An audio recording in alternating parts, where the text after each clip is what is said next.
everyone, and welcome to Read This Now, the weekly webcast where Brad, Gustafson, and I share two books that we love and we think you should read. When, Brad? Right now, people. You ready? I'm ready. Let's do it. Let's talk some books. We're serious when we say right now. Like we're assuming you're hovering over your library card or your online bookstore card, whatever. Just so ready here's an embarrassing to grab. thing. Go ahead. Oh my gosh, this is Jen and I just had a lovely pre-show conversation that was kind of all over the place, thanks to just how I live my life. But now I'm going to be all over the place live, Jen, for you. So I can't wait. Will you do me a favor, friend? Yeah. If I have book talked this within the last week or two, will you just say, Brad? Because the honest thing is, I went on a I don't know if this is appropriate to say, I went on a bender with a certain author, I just deep hole. Falling in love with their books, and I forget if I've even told you about that before. So if I started that story, that's cool. Let me tell you, towards the end of the show, we will share the archive where all the books that we. Touche, my friend. I'm sorry. That's right. We do have a spreadsheet that information is available. So here, let me just try to save face here and not beg Jen to re-record here. The book that I want to share with you that you really should read right now is something my middle school daughter had been saying, Dad, you got to read this. You got to read this. And she was kind of book talking it for me. And I think I'd started it, maybe read a page and just went on to something different. But she kept coming back to it. And I'm like, oh my gosh, I should maybe read this because she's very passionate about it. And wow, it was a cliffhanger after cliffhanger after cliffhanger. It reminded me a little bit of how I feel like Alan Gratz ends chapters. Yeah. With the exception of this book, it was like every page in the chapter, it just really had that effect. So really well done. It's by, and this is the moment of truth, Rodman, Philbrick. Did I talk about this before, Jen? Like a week ago? Did I? Yes. Okay, that's okay. Because then I can go to the second leg of this because I really did. I enjoyed this one so much. I just kept looking for books by Rodman, Philbrick. So then I'm going to do I'll pick one of them that I just loved and read. Probably finished it last week. This book, Jen, 20 years old. Like how do amazing books, like there's so many out there, and sometimes I just want to stay a little more current, and I would resist going back, but because I loved Wildfire so much, I went to this one, Take Two, Freak the Mighty. I had never read that before. Classic, yes. I know, and I'm so glad I did. I actually teared up a little bit at a certain part of this story. I won't say too much about that, but for people who maybe like me miss this one, or just principals who are looking for good books to stay connected and be able to recommend them to kids, or just enjoy them for themselves. This is a story of probably a misunderstood boy who's taller. His dad is in prison, and people have all kinds of judgments about him because he resembles his dad. And I think his dad is even referred to around town as like killer or something. I mean, it just is bad news in the town's eyes.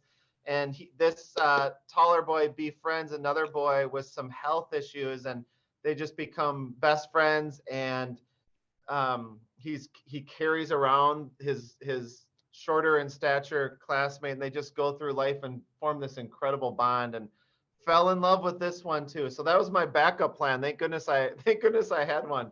Wow, Jen, my humanity and all the imperfections that I live with every single day are just shining on this show today. Listen, let me tell you a couple things. Okay, so first of all, I should have if you hadn't asked me to interrupt you if you'd book talk that prior book, I wouldn't have, because I think it's okay to revisit these things, and we only have 3.5 viewers, and they don't get to watch every show probably. So wouldn't have been So it wouldn't have been a big deal.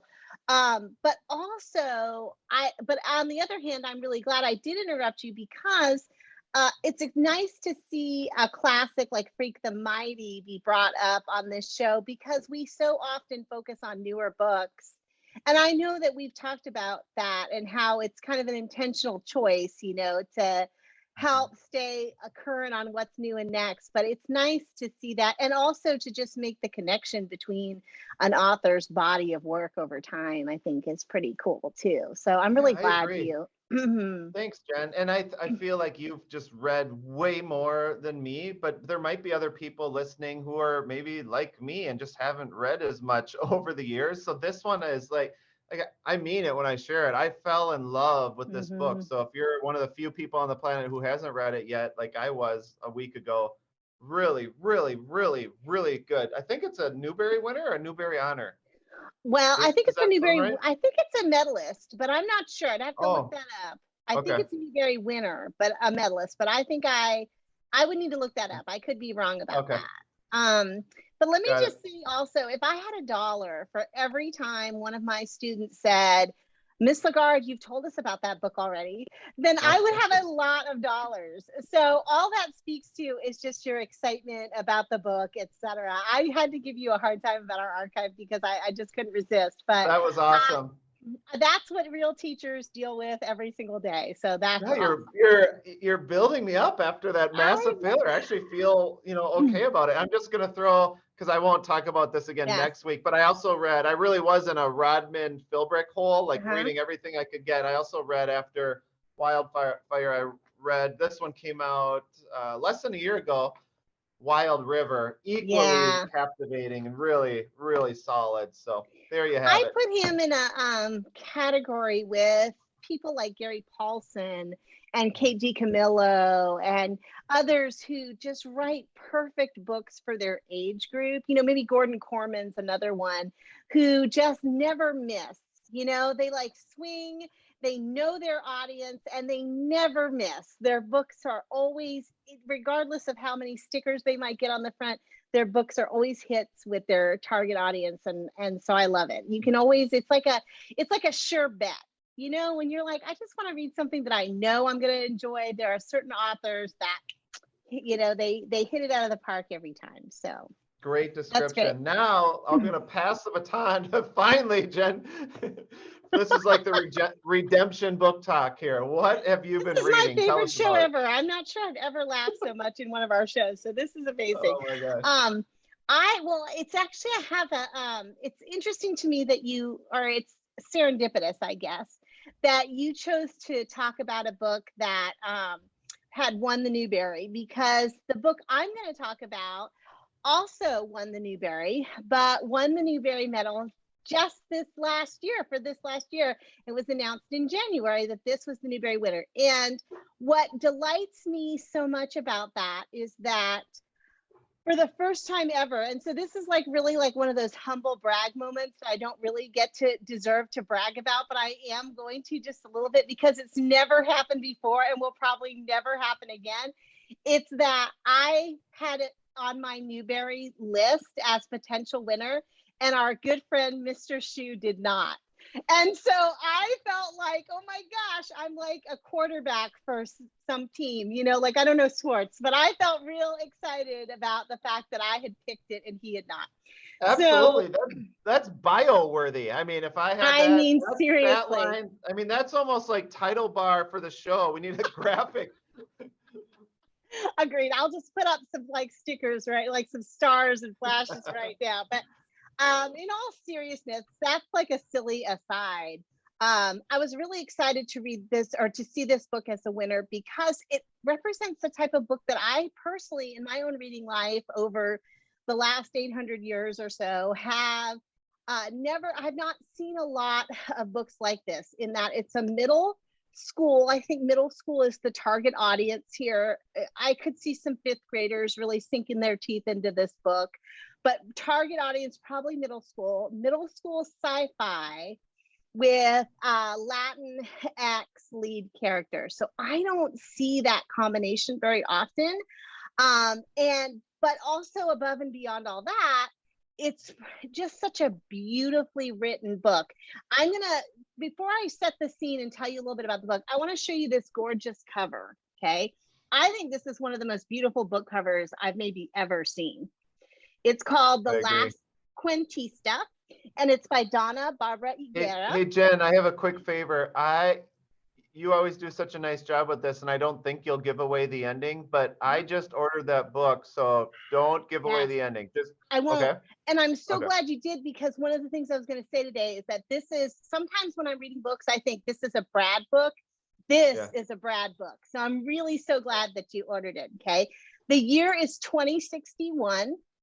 And I don't know if this is really scheduled to happen, but in our fictional world, Halley's Comet is making its rounds towards the Earth, as it always does every so many years, right? But in 2061, there's been a solar flare that nudged Halley's Comet off course, and it is coming directly towards Earth. Scientists know that it's coming, and they know that the impact is going to destroy the planet. So they prepare by building a number of spaceships and deciding who on Earth gets to get on those spaceships and go to another planet that they have identified far off into space that seems to be like it would be inhabitable by people who live on Earth in 2061. Our hero in this story, her name is Petra. Her family has been chosen to be on one of those ships because her two parents are incredibly respected scientists. And so one's a biologist and one's a geologist. And they, along with their two kids, Petra and her little brother, are chosen to be on one of those ships. Petra is already at odds about this because she doesn't want to leave her grandmother behind, who hasn't been chosen to go on the journey. And also because she doesn't really want to be a scientist. She's the one person in her family who doesn't have the science brain. Petra wants to be a storyteller like her grandmother. She values story and words, etc. She sort of feels like she doesn't fit in her family. So to get on this spaceship and go to another place without her grandmother just feels wrong, right? But on the day that they are getting ready to leave, and everything I'm telling you is happening in the first chapter, so I'm not giving anything away. As they get ready to leave, there's sort of a conflict at the site where the ships are, and only one is able to take off, and that's the one that Petra and her family are on. They know that the journey to the other planet will take 400 years, and that they're going to be put into sleep during that time. During the time that they're asleep, their brains are going to be downloaded with information. And so that when they arrive to the planet, they will have all the scientific knowledge that's available, all the mathematical knowledge that's available, etc. Petra has made arrangements so that her brain will be downloaded also with stories and folklore and history, etc. But something happens during this conflict that when they are taking off, and Petra's stasis pod that she's going to be put in malfunctions. She is paralyzed. She's in the pod, but she's not asleep. She can hear everything that's going on. And what she hears is that as soon as they take off, the ship is overrun by a group known as the Collective.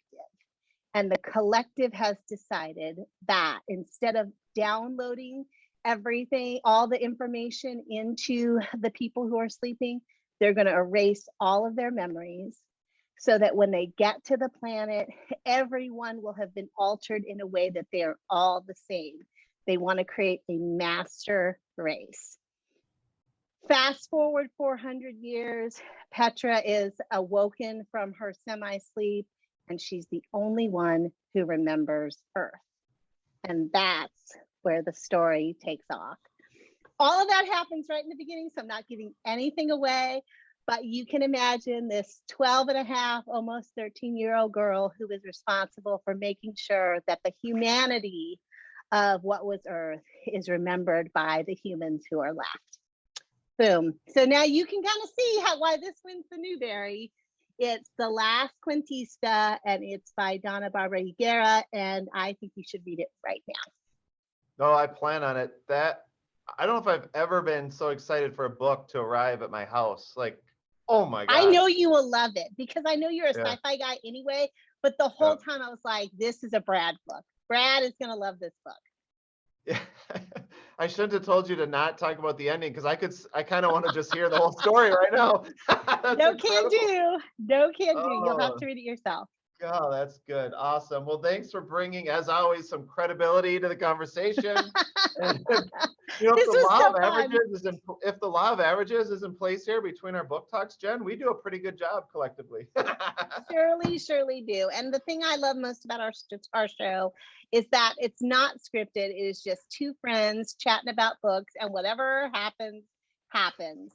And if you want more than that, look at this like transition. If you want more of that, more of this craziness, where can our 3.5 viewers go to visit our archive and check out whether or not Brad has really book talked other books more than once? That's right. You can go look at all the Rodman Philbrick books I've already talked about, and go to bit.ly/read_this_now for the yearly curation. It's actually a really fun resource. I agree. Thank you, my friend. And thank you, Thanks, Jen. everyone. Till next one, happy reading. Woo.